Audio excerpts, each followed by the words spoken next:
This is a stimulus update and daily news report. Got some important update to share with you. Two new universal basic income programs have just been introduced, and we'll talk about the national universal basic income program, which could pay everybody $1,200 per month, what that's about, where it stands. When it comes to deadlines and stimulus, today is the last day to claim $1,400 checks for around 9 million people. Kevin McCarthy says that Nancy Pelosi is fired. I'll play the video clip of what he said, and I'll give you some other important updates as well. Hope you're having a terrific Thursday. If you appreciate the fact-based, fast-paced updates, hit the like button down below and subscribe to the channel for more daily, straight-to-the-point updates on matters that financially matter to you. So I want to get your opinion on this. San Francisco launches guaranteed income program for transgender people.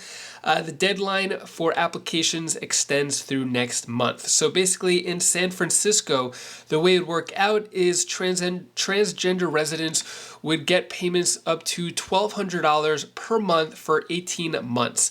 Let me know your thoughts on this. Is this a good idea, bad idea? Let me know down in the comments your thoughts on this. And then when it comes to another universal basic income program, a new Texas bill aimed at Austin's guaranteed income program. So I guess this is going on in Austin, could become the last Texas city to enact guaranteed income program if a bill is filed Monday becomes law. So basically, a Republican who will represent the House District 19 filed 3 pieces of legislation so far, including Bill 553. That proposal reads, notwithstanding any other law, a political subdivision may not adopt or enforce an ordinance or other measure providing for universal basic income.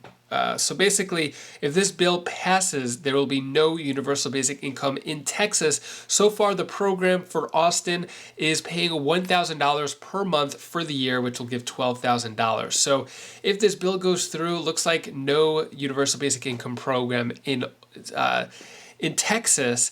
And then when it comes to a national program, so back in the day, last year actually, so Representative Ilhan Omar introduces bills that aim for guaranteed income.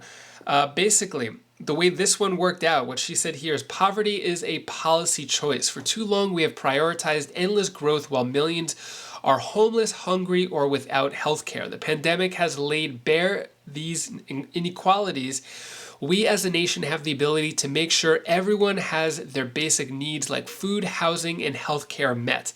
So basically with the Support Act, which is in Congress, we'll focus on guaranteed income program of up to $1,200 per month for adults and $600 for kids following the pilot programs across the nation. So let me know your thoughts on that. On a national level, $1,200 per adult per month and then $600 for any kids per month on a national federal level. Is that a good idea, bad idea? Should there be other types of programs in place of that?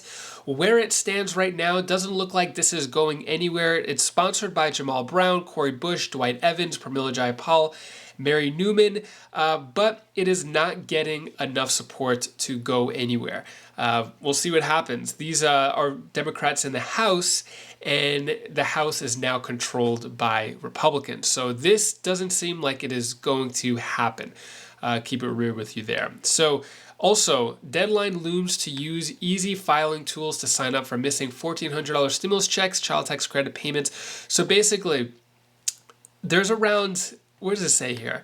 It is stimulus check. 9 million people have until November 17th, which is today, to claim payments. That's a lot of people. So if you know anyone who hasn't gotten their stimulus check, today is the last day. That's around 9 million people. So definitely spread the word on that. 9 million people haven't claimed stimulus checks. So there's money on the table. Make sure that you get it. When it comes to the House of Representatives, looks like the Republicans have officially gotten the majority despite elections still going on, but majority is in favor of the House Republicans. Take a look at what Kevin McCarthy has to say with Nancy Pelosi being fired. Here now with more House, well, maybe soon to be Speaker of the House, House Minority Leader Kevin McCarthy. I think that might be the last time I introduce you as that. Thank you for being with us. Congratulations on what is a huge victory for the American people, because this is the only avenue in government now that we'll be able to put a check and a balance on the Biden administration and these new Green Deal Democrats. Let's first talk about You won the nomination inside your party caucus. You have to get 218 votes to be the Speaker of the House. There's a small margin. Will the Republicans put their egos aside? Will they work together? Will they follow up on their commitments to America? Will they use the power of subpoena and the power of the purse? I believe so, Sean, and we need to work together because you are right. We are the only Republican entity that can stop this disastrous Biden agenda. Think for one moment. It is official. One-party Democrat rule in Washington is finished. We have fired Nancy Pelosi.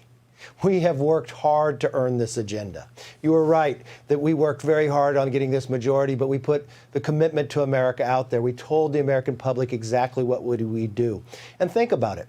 The 218th seat that was called tonight was Congressman Mike Garcia, a former Naval Academy F-18 pilot. This is Los Angeles County. This is a seat that Joe Biden carried by 13 points. And we won it. And we still got more good news tonight. Madera just came back in the count for California 13th, and John Duarte had just gone up by 900 votes. So we've got about 4 more seats out there, possibly, that we can win. But the one thing I know in Washington, they don't hand the gavels out in small, medium, and large size. It's one size gavel with the ability to subpoena and hold this government accountable, secure this border, fight to make us energy independent, give parents a say in their kids' education, and actually look what the DOJ is doing, what the DHS is doing, and others. And that's exactly what we're going to do. On day one, in this House, we will repeal 87,000 new IRS agents. Now, you would have the power to do that, wouldn't you, because you have the power of the purse? That's exactly right. And we will use the power of the purse. The size of our debt has got to stop. But we've got to actually focus on what we did listening to the American public. You've got to make an economy that's strong. They're hurting because of inflation. We've got to cut back on this wasteful Washington spending.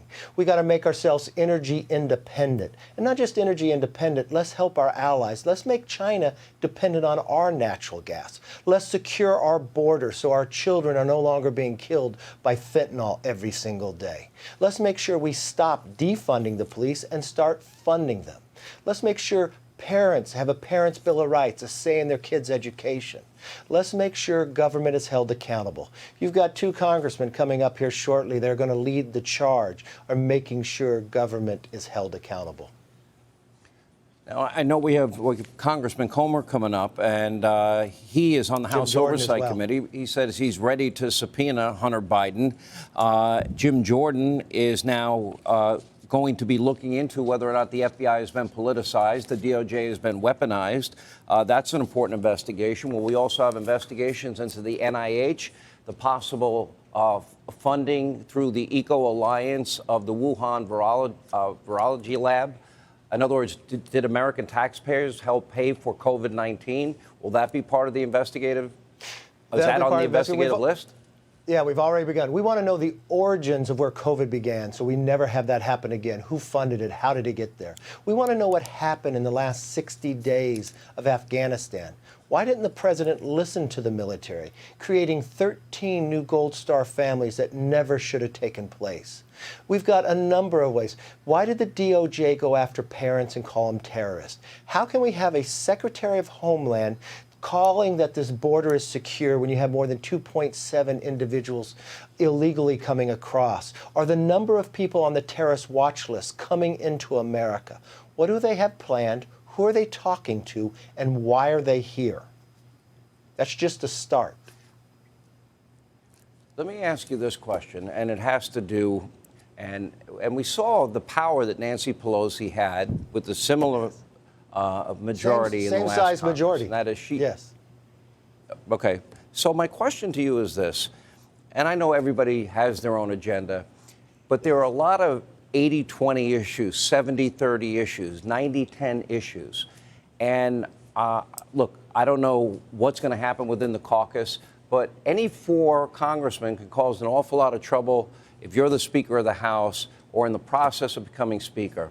The only admonition I have to the Republicans If they don't work as a unit, they're not going to succeed. You're going to live and die together. And I think if you stay on those issues, are you confident that the caucus will hold strong together and rally around the issues that the American people entrusted you with when you made your commitments to America? Sean, we worked together on this commitment to America. Everybody in the caucus worked for the last year and a half, and you watched it to put it out, to make an economy that's strong, a nation that's safe, a future that's built on freedom, and a government that's held accountable. We just had what you would think is a primary with more than 84% of the conference I was able to win. We had that debate. Now is the time to move forward, and you're correct. To really save this nation, to work for the American people, we have to work as a team or we'll lose as individuals. And I believe this conference will rally together because we will have a tough time. But if we listen and work harder together, we can make the next century the American century. We are the only ones holding against this disastrous agenda by Joe Biden. But think for one moment. 4 years ago, I was elected leader. We had just lost the majority, less than 200 seats. And for the last 2 election cycles, we have done nothing but win seats. The Republicans in the Senate lost, the Republicans in the governors lost, but it's only been the House. We are the last line of defense. So we can't take this personal. We can't go out and make our own individual ideas. We need to work as a team for the sake of this nation. And I ask anybody to join with us. And you look at this new freshman class. You look at this Republican Party. We will listen to the American public, but we will lead for the American public as well. Join with us, because we'll work with anyone that wants to make America better. What are your thoughts now that Republicans are in control of the House? Is anything going to change, or is everything going to be as it was before? Because now we are in a gridlock. Let me know your thoughts on that. And that is all the news that I have for you today to hopefully brighten your day a bit. Here's my daughter Bella's tip of the day. Hey guys, this is the tip of the day. Hi guys, this is the tip of the day. I want to tell you the one thing that you should do. When you do something, and you don't learn, you will be a better person. If you learn, then you'll grow up and be more better at things that you learn. That's all I want to get the information to you. Guys, see you in the next tip of the day. And be safe. See you in the next tip today. Thank you so much for watching. Appreciate your support. So I mentioned yesterday that Bella wasn't feeling good. Now Kalea's not feeling good. Now I got 2 sick kids. But Bella's feeling a little bit better, but now Kalea's in the thick of it. Hopefully you feel good. It seems like cold season is upon us now, and hopefully you stay happy and healthy. If you want to check out any of my other videos, click right up here, and I'll see you in the next video. Take care, be safe. Thank you for watching.